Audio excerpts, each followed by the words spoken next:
You're watching Flippy James Disc Golf. My name is James, happy you're here. This video is a review of the Axiom Fireball. I have it in Fission Plastic, 160 grams. This is actually my first overstable 9-speed. We're going to play a few holes here in Washington, Missouri. I'm gonna play it against my bag and what I'd normally throw on those holes. If you haven't seen a video like this yet from me, this is how it goes down. If I get inside the circle, I give myself the birdie. If I get outside the circle, I get to work for the birdie. Starting off on hole 1 of this course. Now, sometimes the basket is in the center of what we call the beans, and the beans are OB. When it's in the center, I always throw a backhand shot, but on the way up here, I thought, when it's in this position, I should go forehand to mitigate the chance of me getting into the beans. And so, I'm gonna flick the Axiom Fireball, and then I'm going to throw backhand my Buzz OS. We got about 309 feet, that's what the T sign says.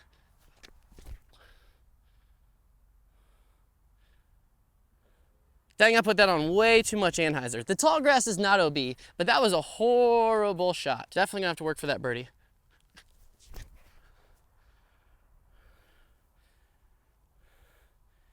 Yeah, I'm not gonna be changing that throw anytime soon. The T sign says 309 feet, but I don't think it's actually that far. When I threw it, I was thinking I really had a rip on it. I've thrown this disc a bit since I've had it before shooting this video, and it is very overstable, even though it's only 160 grams, but it does glide more than I expected.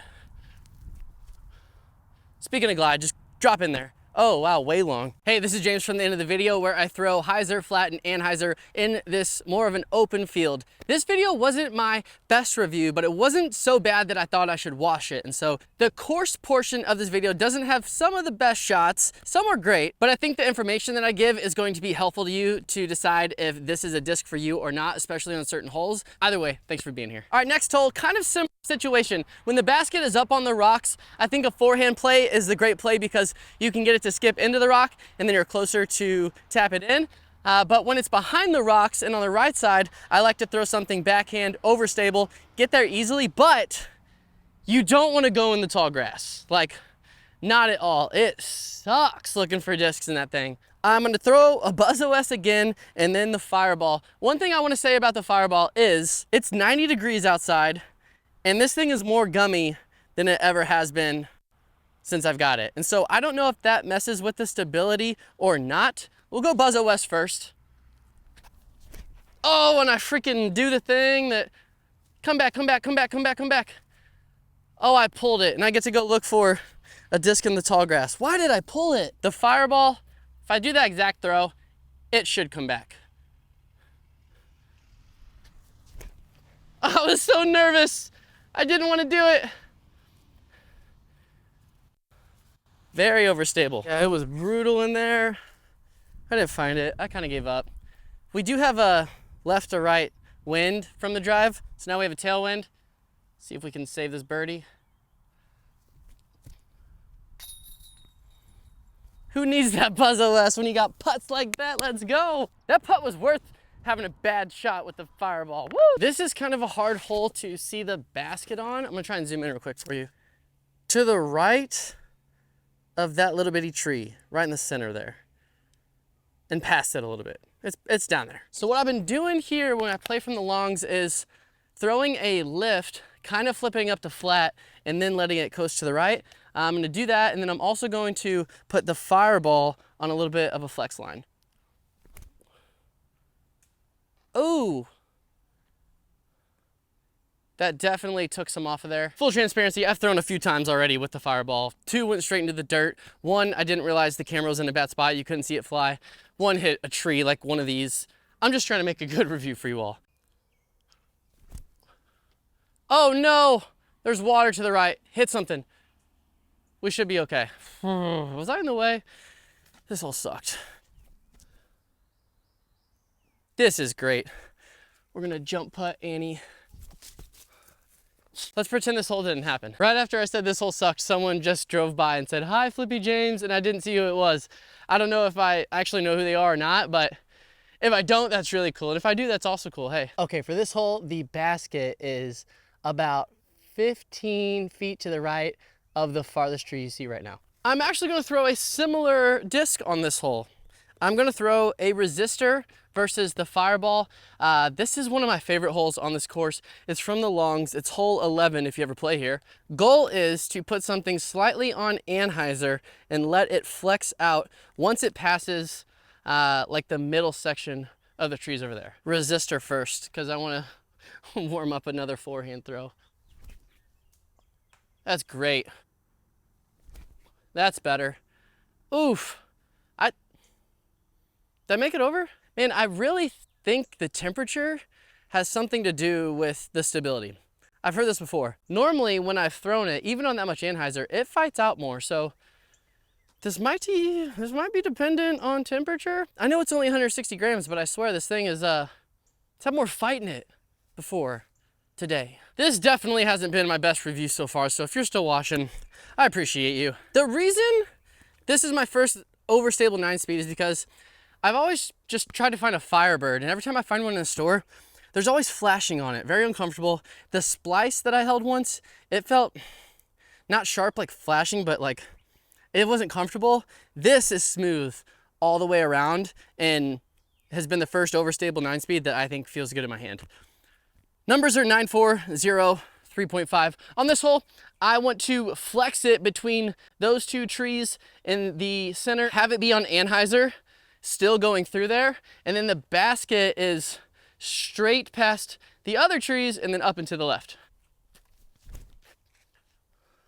Now it gets a little bit more overstable. Hey, that's not a bad spot. That was quite a bit of anhyzer. Little high, little nose up, so that's why it fought. We'll throw that resistor again to try and show you the comparison. That was better nose angle. Woo! And it's down there. That was the throw. I don't know if you could see that. There's too much stuff in the way. All right, I'm gonna play 2 more holes with this disc, and then I'm gonna go back out into the field and throw it on a few different angles so you can see it fly in an open area and give you my thoughts on it based on how I've thrown it before versus how I've thrown it in this video. All right, this one's uphill really far. I'm on the wrong tee pad. I'm gonna leave you here and just zoom in. This is a longs. Not today, boy, not today. All right, this one is uphill quite a bit. The goal is to try and get to the trash can. If you can, skip it right. I'm gonna throw a tenacity forehand. Yeah, and then the Fireball forehand. One problem I have with this uphill is that I will try and really yank on it, and then it goes left into the trees because I turned it over, which hopefully the Fireball won't turn over, or I flip it up flat really nicely and I'm too right. And so try not do either of those things.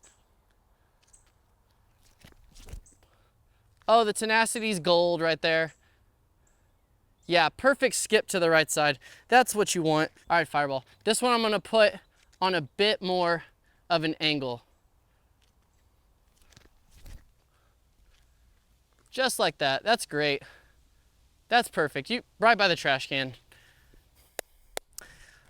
Finally. This hole is the exact opposite of the last hole. We're going downhill.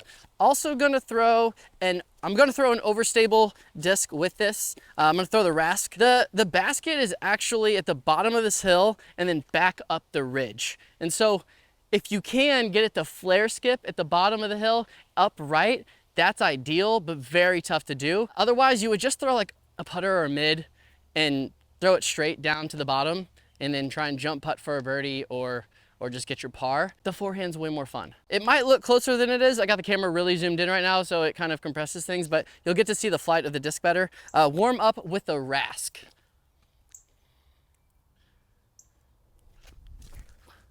Way too high. Nose angles, man. That's all you gotta do. Get your nose angles down. There we go. That's what you want.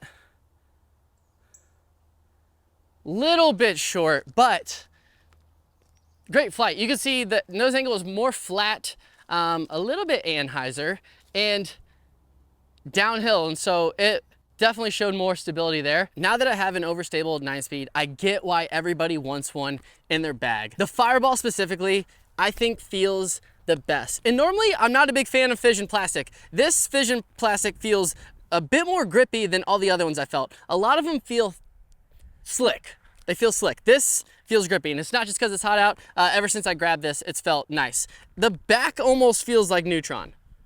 Tell me why. But also it's nice that it's in 160 and it still has overstability to it. I don't mind it being a lighter disc. I do think there is a place for a max weight overstable 9-speed for sure, but if you're newer to disc golf, this might be the one that you want. If this video helped you decide if this is a disc for you or not, please give it a like. If the course portion did help you, let me know it. So in case in the future, if I throw poorly like that in a review video, I know more if I should keep it or if I should ditch it and start a new one. Make sure to hit subscribe, join the Flippy fam so you don't miss out on future videos, and we'll see you in the next one.